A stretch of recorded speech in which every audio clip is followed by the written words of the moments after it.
Hello mga kabibig! Welcome back sa ating bagong YouTube channel. Ito ang pinakamaingay ng YouTuber sa balat ng YouTube. Ako si Kabibig maglabag-labag with evidence. Ako grabe kabibig. Para yatang magkatotoo ang mga hula ng mga psychic na kung saan ay mapapatalsik si Pangulong Bongbong Marcos at si VP Sara ang magiging presidente. Sa hula ay hindi matatapos ni Bongbong Marcos ang kanyang termino dahil galit na ang mga tao.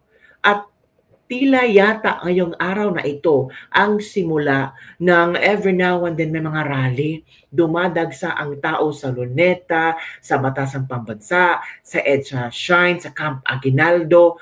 Maraming lumabas, hindi lang sa Luzon, pati sa Visayas at Mindanao. Sigaw ng mga tao, yung iba anti-corruption rally, yung iba Marcos resign. Grabe mga kabibig. So, unahin muna natin itong hula noon ni Jay Costura, o mga kabibig, ng kung saan kanyang hinulaan na hindi matatapos ni BBM ang kanyang termino at kung saan ang storya daw, mga kabibig, na isang babae ang papalit. Ito na, hula, nagkatotoo na nga ba? So let's watch this video mga kabibig as we will be dealing with different speculations. Ito na. So sa 2025, sa nakikita ko sa politics, local politics, wherein dito sa Pilipinas, may isang babae talaga na aangat, na which is mangyayari ngayong 2025 na.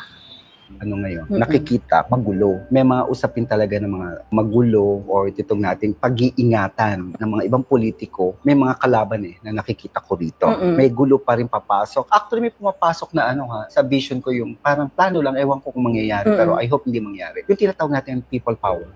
Talaga? Oo. Dito tatakbo ang pagiging, yung presidente natin. Kasi hawak niya yung sword Sabihin siya na medyo ang taon ng 2025, mas siya yung lalabas. No? So maraming bagay na gusto niyang patunayan sa tao. Yeah. Sana magbago ang ating takbo ng gobyerno. Okay. Kasi sa iyon ng 2024, maraming, di ko naman maraming na-disappoint. Naway makabawi siya sa tao. Okay. Kasi ang mga politiko nangako sa tao, kahit man ang ating presidente, sana mapagtuunan niya ng pansin ang hinaing at yung pangakong kanilang sinabi upang sila'y magpatuloy. Pero sa likod nito, may dalawang tao na talagang magiging problema niya.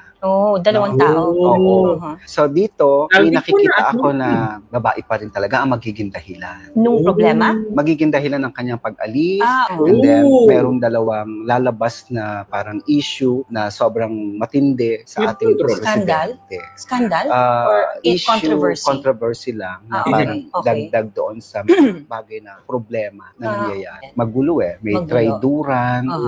May naktakong isang political identity na medyo matatawag ko na rin baka may edad na magpapaalam sa taon ng 20. Papanaw.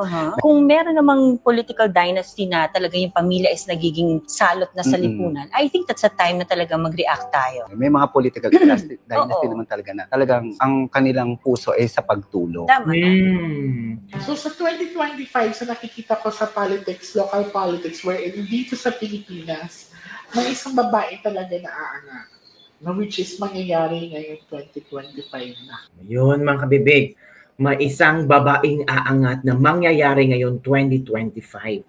Yun ang mga hula ng mga psychic na sina Jay Costura.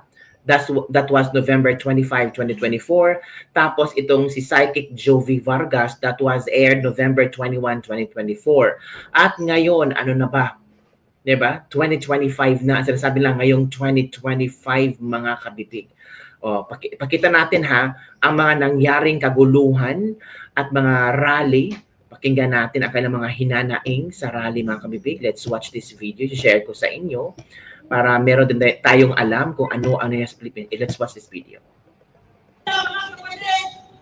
Ay hindi tayo dapat ito. Kaya ng ibang mga grupo na tinatapunan ng tubig, basura ang mga kapulisan. Sapagkat tayo ay naparito upang hindi labanan ang mga kapulisan kung hindi labanan ang korupsyon sa ating bansa.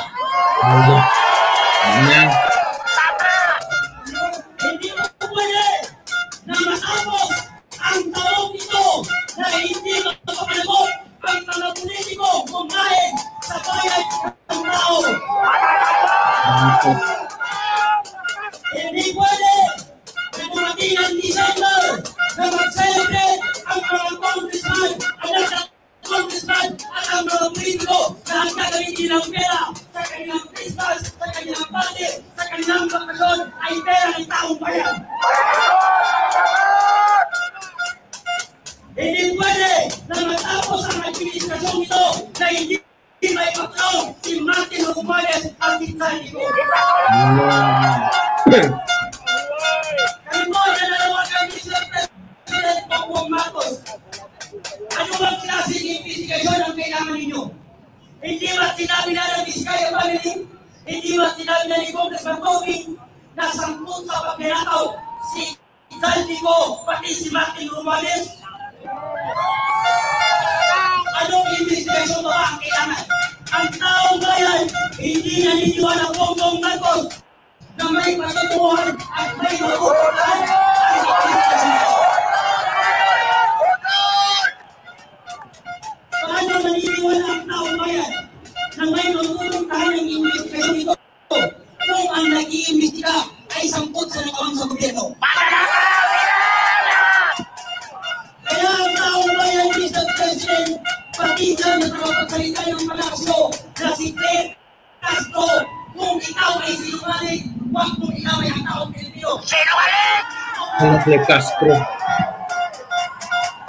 Pinuhino, saan ka nang gagaling ang fake news? Hindi ba sa mga ng Pangulong Bongbong Marcos? Kung sinabi niya sa kanyang zona na mahigit 5,500 ang control party na natapos, yan po ay sinabi ni Miguel. Ngunit ang tanong ng taong bayan, Mr. President, saan mo nilagay ang 5,500 na project control dito sa bansa? Naku po. Hindi kami naniniwala sa mga politiko at hindi kami maging sunod-sunuran sa mga congressman na walang ginawa kung hindi kainin ang pera ng taong bayan. Bongbong Marcos, mahiya ka naman. Martin Romualdez, mahiya ka naman. Pati ikaw, Sandy Go, mahiya kayo. Pati sa mga anak ng kontraktor at politikong kumakain sa pera ng taong bayan. Ito yung totoong rally, mentioning names. Kung gaano ka walang hiya ang mga anak ng politikong kumakain, pati anak ng mga kontraktor, hindi sila nahihiya mag-flex ng mga kayamanan nila. Pero Totoong rally. ang mga kayamanan niyan ay galing sa ating mga Pilipino. Tignan nyo si Tel Alonte, pati si Clarin po, kumakain sa ibang bansa, nagkakahalaga ng 759,000. Samantala ang mga Pilipino, may mga bakay na tutulog na walang makain, may mga Pilipino lumulusong sa baha, habang ang mga politiko ay nagpapakain sa bahay. Mga tipong Pilipino, lahat ng samunang kabataan, mga youth leader at taong mamayan sa Pilipino, huwag na kayong magpinibinyan, huwag kayong magpulang-pulangan sapagkat ang makatagal na, nilulok lang tayo ng gobyerno ng Pilipinas. Tama na ang nakawan! Tama na ang korupsyon! Mr. President, hindi nyo na po mabubudol ang Pilipino sapagkat ang mga Pilipino ay hindi po bumagaya mo. Marcos, Marcos, Magnanakaw! Marcos, Magnanakaw! Marcos, Marcos, Magnanakaw! Magnanakaw si Marcos! Marcos, Marcos, Magnanakaw! Marcos, Marcos, Magnanakaw! Grabe. Marcos, Marcos, Magnanakaw! Magnanakaw si Marcos! Mga Pilipino, gumising na tayo sa katotohanan. Huwag na tayong magbibigyan sa matatamis na salita ng politiko at mga congressman na nagpapahirap sa ating bansa. Sila ang dahilan kung bakit ang mga Pilipino hanggang ngayon ay naghihirap dahil sa mga politiko mayroong sariling interes. Pag sila ang naupo at nanalo, wala silang inisip kung hindi maabayin ng tempo nila at nakawin ang pera ng taong bayan. Tama? Kaya mga kababayan, hindi tayo susuko hanggat hindi makukulong si Martin Romualdez pati si Calico at iba pang mga congressman na sangkot sa katawan sa gobyerno. Lalong-lalo na si Bongbong Marcos na siya ang ulo ng lahat ng buhaya na ito sa gobyerno. Siya ang nagpapahirap sa mga nagawan dito sa gobyerno. Kung ano pa walang hiya ang gobyerno ito sa ating mga gobyerno. Binababoy nila tayo. Tayo ay ginagawa nilang masunod sa bansa na parang wala lamang sa kanila. Pag sila tumatakbo sa eleksyon, lahat sila nangangako sa ating mga Pilipino. Pero pag sila ang naupo at nanalo, wala na silang pakialam sa ating mga Pilipino. At dahil dyan, thank you very much. Mabuhay ang Pilipino.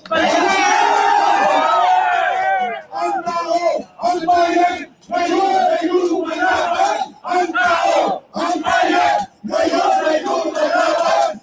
So yun mga kabibig, mga ilang mga nangyari sa, I think that was in EDSA. So maghanap pa din tayo ng iba pang mga rally nangyari kabibig. So meron ako mga videos dito na i-share ko sa inyo. Ito yung nasa EDSA mga kabibig. Marcos resign. Ito pa. EDSA Shrine. Ito mga kabibig. Ngayong araw na to. Puro Marcos resign. Dami namin kami tao. Yan mga kabibig. Marami ang nakisali sa Marcos resign movement sa EDSA. Ito din mga kabibig.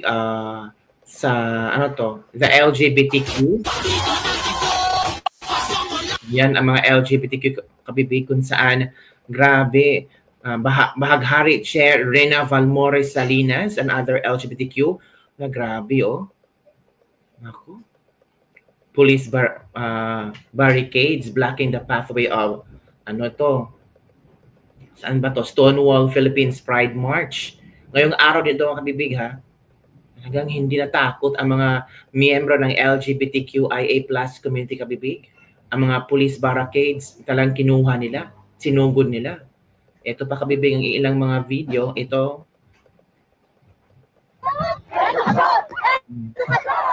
Ginawang punching bag ang mukha ni Bongbong Marcos at Sara Vizcaya mga kabibig.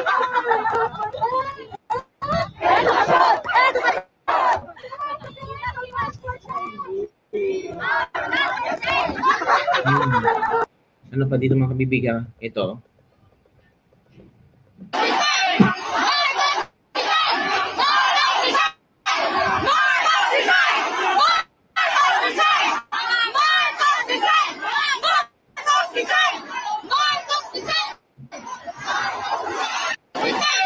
Yan po ang sigaw ng ating mga kababayan, mga kabibig. Ito din, nangyari ito. Release na ang mga postcard person and mag-5 luneta. Wala nagawa ang mga kabibig. Malampasin ang mga protest. Wala nagawa ang postcard mga kabibig. Yun. Ganyan wala nagawa ang postcard. Talaga tumugod na ang mga release na. Patay iba ba kabibig ng mga ano. Ito din si Attorney Rowena Guanzon. Ganda umaga. Protesta! Protesta laban sa korupsyon ng mga congressman at ng administrasyon ni BBM, PWH, lalo na mga buhaya. Ito, may sarili din akong buhaya. Si Crocky. Crocky. Hi, Crocky. We're going to rally against the bad crocodile. Ha? We're rallying against the bad crocodile. Mauna po kami sa Luneta kasi nandun na po ang mga lola sa Manila Hotel. Pagkatapos doon, pupunta ako sa EDSA. Doon naman ang mga yellow, kakamping, mga religious, ganyan, mga estudyante. Tapos kung may kaya pa ng tuhod ko, ay lalakad ako punta ang Camp Aguinaldo. Ando naman po yung mga retired na mga general at mga opisyal ng Armed Forces of the Philippines. na nakikiprotesta din po laban sa korupsyon dito sa ating pamahalaan ngayon. Kita-kita tayo. Rizal Monument, here I come! So, yun mga kabibigan, ilang mga protesta. Punta din tayo sa Camp Aguinaldo kung ano ang meron, kabibig. I-share ko sa inyo sa screen kung ano nangyari sa Camp Aguinaldo ngayon. May mga protesta. Nito doon si, Pastor. Camp Aguinaldo po.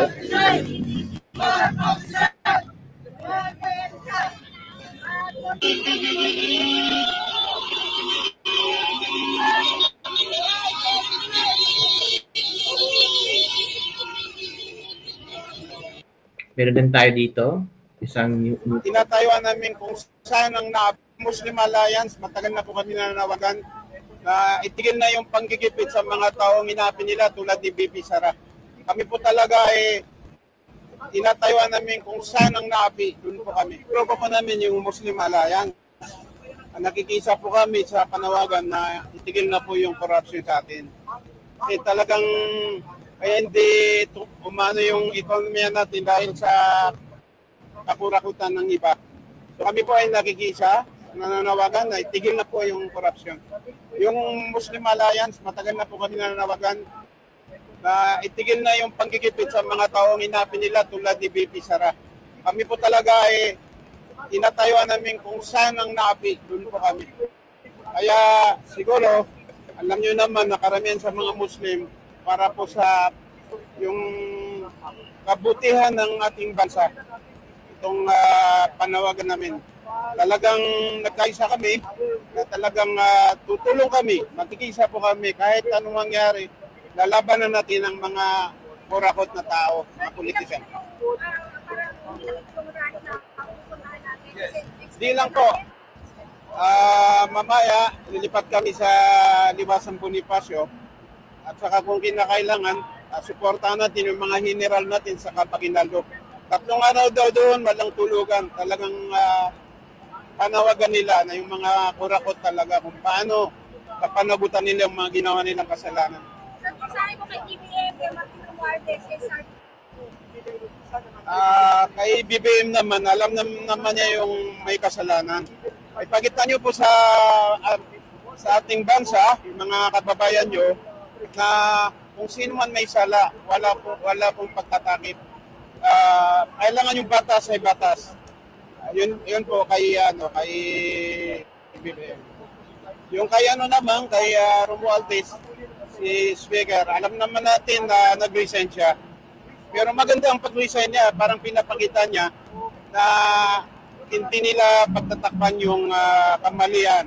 Sana po, yung nag-imbestiga sa House of Representatives, ituloy nyo na po yan. Kahit sino masagasaan, kahit sino pa siya, kapatid man, pinsan, o kapamilya ng ating presidente. Ituloy po nyo yung... So yun, kabibig, ang isang interview kung saan talagang nakita natin kung ano ang gusto mangyari ng ating mga brothers and sisters na mga Muslim. Parte lang ito ng kailang mga grupo, mga kabibig. So ano ang iyong reaction hinggil dito sa rally na ginaganap ngayon? Meron kaya itong epekto or resulta sa ginagawang rally sa Luneta, sa EDSA, sa Camp Aguinaldo, sa Batasang Pambansa? Iba't ibang rally sa buong Pilipinas ang meron ngayon. So sana meron tong positive effect. Sana yung hula daw na magkatotoo. Magkatotoo kaya ang hula, mga bibig, na si BBM ay mag-resign tapos si BP Sara ang maging presidente. Babae daw mag-i-emerge na magiging bagong presidente ng Pilipinas. Ay, naku mga kabibig. So, yun lang po mga kabibig ang ating latest libag-libag for today. Don't forget to like, subscribe, and share this video para sa mga latest trending news na ating pag-usap-usapan. Ikaw, sumama ka ba sa rally? Yung iba kasi si Kiko Barsaga sabi niya hindi siya makakapunta sa rally. Pero in spirit, nandun siya mga kabibig. Ako naman, we're still working here. So, malayo sa Pilipinas. So, we're praying maging peaceful lang po ang rally at maging may magandang positibong epekto itong rally na ginagawa ng ating mga kapwa Pilipino sa Pilipinas. Alam mo kabibig, don't forget to like, subscribe, and share this video. Bye everyone. See you next time.